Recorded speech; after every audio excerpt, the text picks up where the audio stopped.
मैं देवों के देव महादेव के चरणों में प्रणाम करती हूँ। मैं गौरी पार्वती मैया भवानी के चरणों में प्रणाम करती हूँ। मैं कार्तिक गणेश दोनों भैया के चरणों में प्रणाम करती हूँ। मैं सभी देवी दुर्गा के चरणों में प्रणाम करती हूँ। साहेब हलेंदर के चरणों में प्रणाम करती हूँ।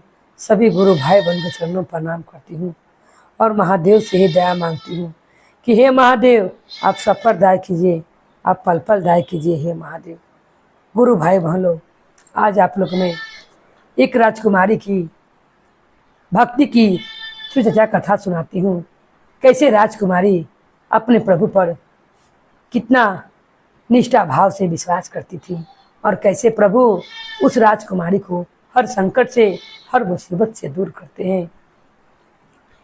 एक नगर में राजा रहते थे और वो राजा अपनी राजकुमारी से बहुत प्यार करते थे। उनकी विवाह के लेकर राजा के मन में हर समय यही चिंता लगी रहती थी कि मेरी राजकुमारी को जो भी चाहिए वो ऐसा राजकुमार मिलेगा कि मेरी राजकुमारी को दिल ना दुखाएगा और सब दिन मेरी राजकुमारी को ध्यान रखेगा, उस पर अपनी प्रेम लुटाता रहेगा। मैं सबसे बात कर कर ही अपनी राजकुमारी को विवाह करूंगा। जो मेरी रानी को तनिक सा भी कोई दुख पहुंचाएगा, उसी दिन में उसका सिर को कलम करा दूंगा। वो जब देश देश से राजकुमार बुलाते और सबसे कहते कि मेरी राजकुमारी से जो भी विवाह करेगा, तनिक से के लिए भी मेरी रानी, मेरी राजकुमारी के मुख पर उदासी नहीं होना चाहिए, अंतु उसी दिन उसका सर को मैं कलम कर दूंगा। विवाह करने के लिए तो देश देश के राजकुमार आते हैं, मगर ये बात सुनकर कोई भी विवाह करने के लिए तैयार नहीं होता, क्योंकि एक जगह जब हड़िया रहता है तो ढूंढ मुनैबे करता है, यही सोचकर कि अगर मैं जरा सा भी राजकुमारी से कुछ ऊंच नीच हो गया तो अगर राजा साहब को बात को मालूम चला तो उसी दिन जिंदगी का आखिरी दिन होगा। इसी कारण कोई भी राजकुमारी से विवाह करने के लिए तैयार नहीं होता। मगर इस विषय में राजकुमारी को मालूम नहीं था कि मेरे पिताजी ने ऐसा शर्त रखा है। उसी दिन एक बुजुर्ग व्यक्ति आता है और आकर कहता है कि मैं आपकी राजकुमारी से विवाह करूंगा और मैं उसे कभी भी दुख नहीं दूंगा, कभी भी उसके चेहरे पर तनिक भी मैं उदासी नहीं आने दूंगा। राजा ये बात सुनकर प्रसन्न होता है, मगर वो कहता है कि तुम एक बुजुर्ग व्यक्ति हो और तुम्हारे पास इतने बड़े बड़े दाढ़ी है, मैं अपनी पुत्री के तुमसे विवाह नहीं करूंगा। और तुम्हारी हिम्मत कैसे हुई कि तुमने मेरी पुत्री से विवाह करना चाहा, और तुम्हारे मन में विचार भी कैसे आया। ऐसा कहकर राजा तुरंत उस व्यक्ति को फांसी की सजा देती है, सुनाते हैं। उतने में राजकुमारी को मालूम चलता है कि एक गरीब फकीर को उनके पिताजी फांसी लगवा रहे हैं। वो और कोई नहीं, वो फकीर जो था वो तो भगवान की इच्छा से उनके पास आया हुआ था। तब राजकुमारी कहती है कि हे पिताजी, आपने जो शर्त रखा वो शर्त को मान लिए, और मानकर आप उन्हें दाढ़ी बड़े बड़े मत देखिए और फकीर मत समझिए और उन्हें भिखमंगा नहीं समझिए। आप जो चाहते थे कि मुझे जीवन में ऐसा कौन खुश रखता था, ऐसा रख सकता है। कोई ने बात को नहीं माना, मगर इस फकीर ने आपको बात को माना है, फिर क्यों इन्हें आप फांसी की सजा लगा दे रहे हैं। मैं इन्हीं से विवाह करूंगी, और नहीं तो मैं कभी जिंदगी में विवाह नहीं करूंगी। राजा ये बात सुनकर अचंभव करने लगता है और अपनी बेटी को उसी फकीर से विवाह करता है।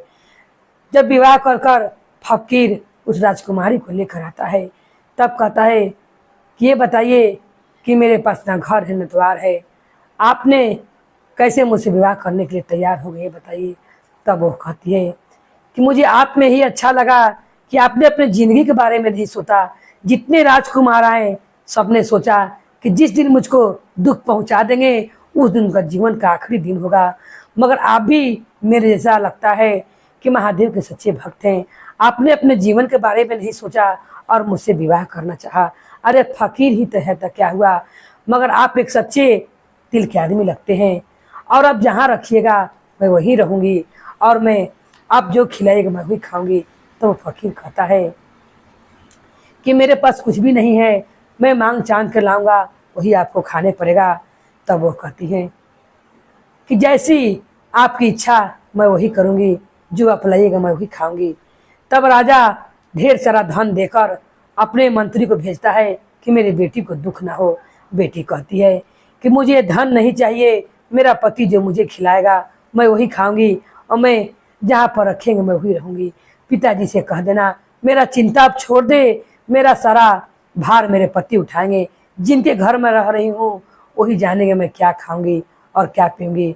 मेरे लिए भगवान ही से भोजन आएगा, मेरे लिए मेरा महादेव भोजन भेजेंगे। ये बात सारा उसका पति सुनते रहता है कि वो कह रही है कि मेरे लिए महादेव भोजन भेजेंगे, एक दिन महादेव 56 प्रकार के भोजन भेजेंगे और मैं हमारे पति दोनों प्राणी बैठ कर खाएंगे। और पिता का धन जेवर सारा लौटा देती है। ये बात सारा फकीर देखते रहता है वो, और फकीर कहता है कि आप चाहती तो धन को रख भी सकती थी, मगर आपने मेरे मान सम्मान के लिए धन को नहीं रखा और आपने सोचा कि विवाह के बाद मैं अपने पति को बेइज्जती ना कराऊं और जो मेरे पति लाकर खिलाएंगे मैं वही खाऊंगी। और आपने जो ये बात कहा है कि मेरे महादेव 56 प्रकार के भोजन भेजेंगे, तब वो कहते हैं रात को जब उनकी पत्नी सो जाती है राजकुमारी, तब वो कहते फकीर कि हे महादेव, बड़ी विश्वास से मेरी पत्नी ने आप पर निष्ठा भाव से कहा है कि महादेव एक दिन मेरे लिए 56 प्रकार के भोजन भेजेंगे, तो आप ऐसा कीजिए कि मेरी पत्नी के लिए भोजन ऊपर से भेजिए।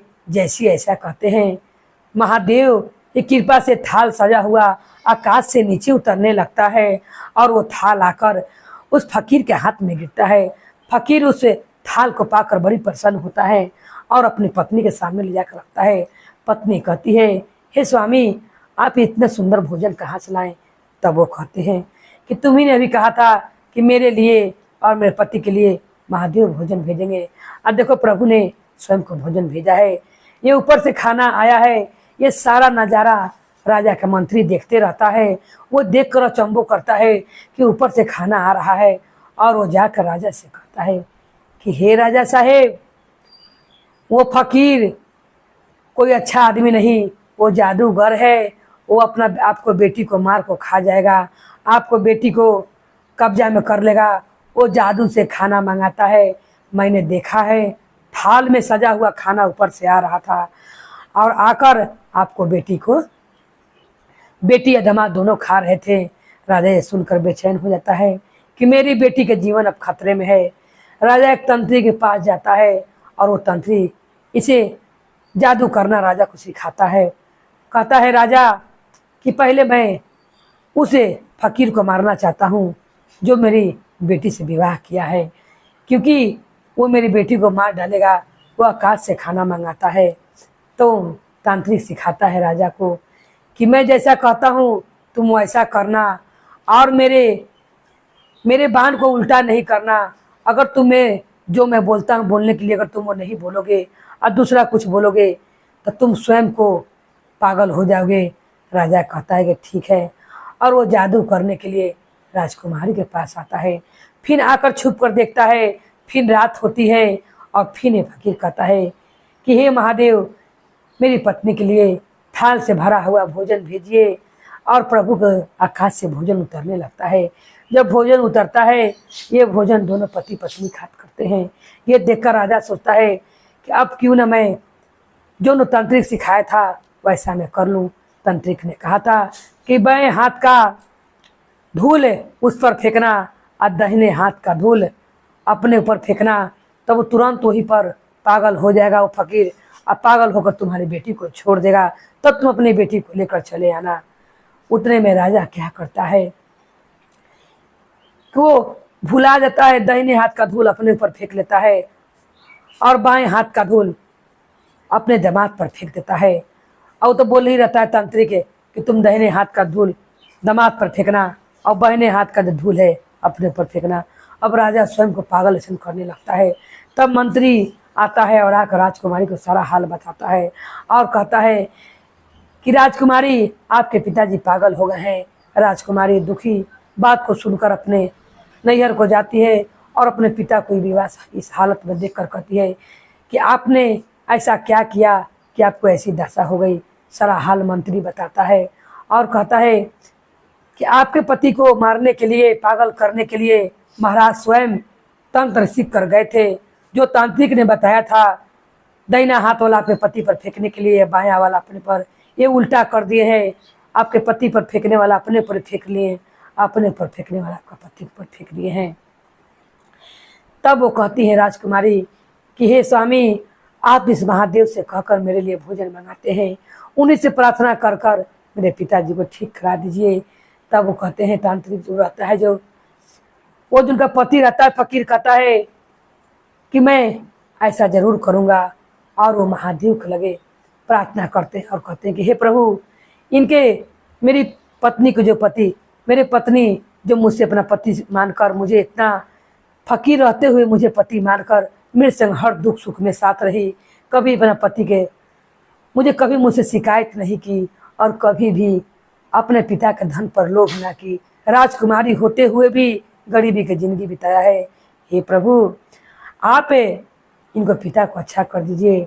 और अब बहुत हो चुका, आपने अपने भक्त के लिए जो मुझे भेजा था, मुझे फिर से वैसा ही कर दीजिए। वो फकीर जो रहता है, वो महादेव का भेजा हुआ एक शिष्य रहता है, जो अपने राजकुमारी के लिए इस धरती पर आया रहता है। वो खूब सुंदर एक राजकुमार बन जाता है। ये देखकर राजकुमारी खुशी से फुलाती नहीं है और कहती है कि मेरे लिए मेरे महादेव ने इतना अच्छा सोच कर रखा था, क्योंकि प्रभु ने परीक्षा लेने के लिए अपने भक्त को भेजा था कि देखता हूँ कि ये लड़की, ये राजकुमारी अपने पिता के कहा करती है कि अपना दिमाग से चलती है। मगर राजकुमारी ने तो अपने पिता को बात को छोड़कर और जो अपने जीवन के बारे में नहीं सोचा कि मेरा आज आखिरी दिन होगा, क्योंकि उनका पिता को ही शर्त था कि जिस दिन मेरा पुत्री के कोई भी दिल को दुखाएगा उसका जिंदगी को दिन आखिरी दिन होगा, जिस कारण राजकुमारी का विवाह हो नहीं रहा था। मगर इसे फकीर ने तो शर्त मान लिया था और राजकुमारी ने ही देखकर उनसे विवाह किया था।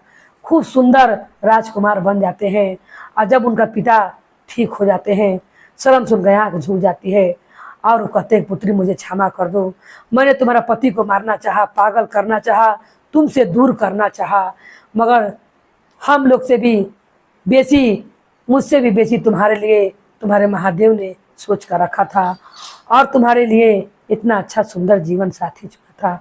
और भगवान को धन्यवाद करते हुए वो राजकुमार सगे राजकुमारी खूब बढ़िया महल में रहने लगती है।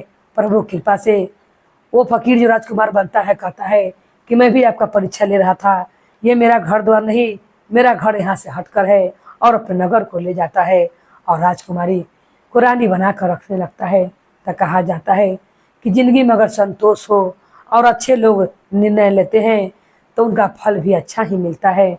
इसीलिए कोई भी फैसला लेने से पहले गुरु भाई बहन लोग 10 साल सोचना चाहिए, चाहे माता पिता को हो चाहे अपना हो। अच्छे निर्णय और अच्छे फैसले के अच्छे ही फल मिलते हैं।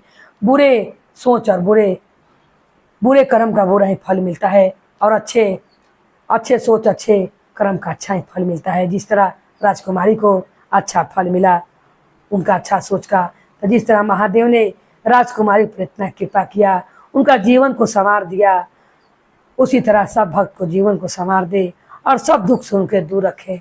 बोली हर महादेव की जय, गौरी पार्वती मैया भवानी की जय, भैरव भैया की जय, हर हर महादेव की जय।